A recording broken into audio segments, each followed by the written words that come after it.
വെടിനിർത്തൽ കരാർ ലംഘിച്ചതിന് പിന്നാലെ ഹമാസിനെ പൂർണ്ണമായും ഉന്മൂലനം ചെയ്യുമെന്ന് ഇസ്രായേൽ പ്രധാനമന്ത്രി. കരാർ ലംഘിച്ച് ഗാസയിൽ ഇസ്രായേൽ വ്യോമാക്രമണങ്ങൾ നടത്തുന്ന പശ്ചാത്തലത്തിലാണ് ഹമാസിന് താക്കീതുമായി ബെഞ്ചമിൻ നെതന്യാഹു രംഗത്തെത്തിയത്. ഇത് തുടക്കം മാത്രമാണ്. ഹമാസിനെ നശിപ്പിക്കുന്നതുവരെയും തടവിലാക്കിയ എല്ലാ ബന്ദികളെയും മോചിപ്പിക്കുന്നവരെയും ആക്രമണവുമായി മുന്നോട്ടു പോകുമെന്നും മുന്നറിയിപ്പിൽ പറയുന്നു. ഇതിനിടയിൽ എല്ലാ വെടിനിർത്തൽ ചർച്ചകളും നടക്കും. ബന്ദികളെ മോചിപ്പിക്കുന്നതിന് സൈനിക സമ്മർദ്ദം അനിവാര്യമാണെന്ന് മുൻകാല സംഭവങ്ങൾ തെളിയിച്ചതാണെന്നും നെതന്യാഹു കൂട്ടിച്ചേർത്തു. 42 ദിവസത്തെ വെടിനിർത്തൽ അവസാനിച്ചതിനു പിന്നാലെ തിങ്കളാഴ്ച രാത്രിയും ചൊവ്വാഴ്ചയുമായി ഗാസയിൽ ഇസ്രായേൽ നടത്തിയ വ്യോമാക്രമണത്തിൽ 404 പേരാണ് കൊല്ലപ്പെട്ടത്. 562 പേർക്ക് പരിക്കേറ്റു.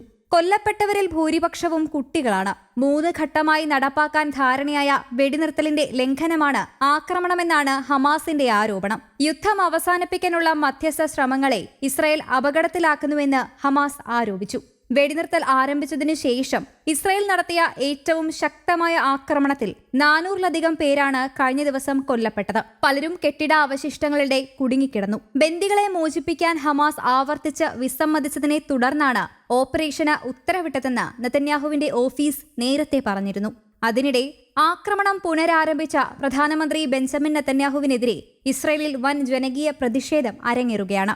ജെറുസലേമിൽ സ്ഥിതി ചെയ്യുന്ന ഇസ്രായേലി പാർലമെന്റിന് പുറത്ത് 10,000-കണക്കിന് ജനങ്ങൾ തടിച്ചുകൂടി. ഇസ്രായേലിന്റെ ഭാവിക്ക് വേണ്ടിയോ നിങ്ങളുടെ സഖ്യ സർക്കാരിന്റെ ഭാവിക്ക് വേണ്ടിയോ എന്നുൾപ്പെടെയുള്ള ബാനറുകളുമേന്തിയാണ് പ്രതിഷേധം. ഇസ്രായേലിന്റെ ആഭ്യന്തര സുരക്ഷാ സേനയായ ഷിൻബെത്തിന്റെ മേധാവി റോണർ ബാറിനെ പുറത്താക്കാനുള്ള തീരുമാനവും ജനരോഷത്തിന് കാരണമായി.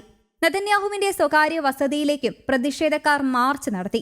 അതേസമയം യുദ്ധം വീണ്ടും തുടങ്ങുന്നതിനെതിരെ ഇസ്രായേലിൽ നെതന്യാഹുവിനെതിരെ രോഷമുയർന്നു. ചൊവ്വാഴ്ച ആയിരങ്ങളാണ് വിവിധ നഗരങ്ങളിൽ പ്രതിഷേധ റാലി നടത്തിയത്. ജെറുസലേമിലെ നെതന്യാഹുവിന്റെ വസതിയിലേക്ക് ജനങ്ങൾ പ്രതിഷേധ മാർച്ചും നടത്തി. പ്രധാനമന്ത്രിക്കെതിരെ തെരുവിലിറങ്ങാൻ പ്രതിപക്ഷ നേതാവ് യർ ലപീദ് ആഹ്വാനം ചെയ്തു.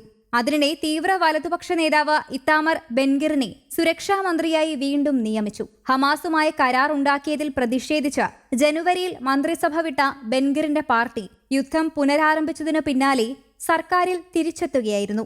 ഗാസയിലെ സ്ഥിതിയിൽ ഇന്ത്യ ആശങ്കയറിയിച്ചു. ബന്ദികളെ വിട്ടയക്കണമെന്നും ഗാസയിൽ സഹായ വിതരണം പുനരാരംഭിക്കണമെന്നും വിദേശകാര്യ മന്ത്രാലയം പറഞ്ഞിട്ടുണ്ട്.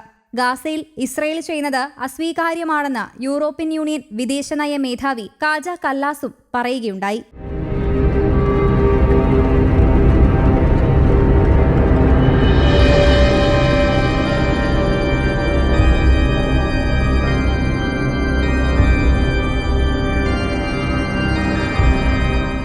News desk Kerala Kaumudi.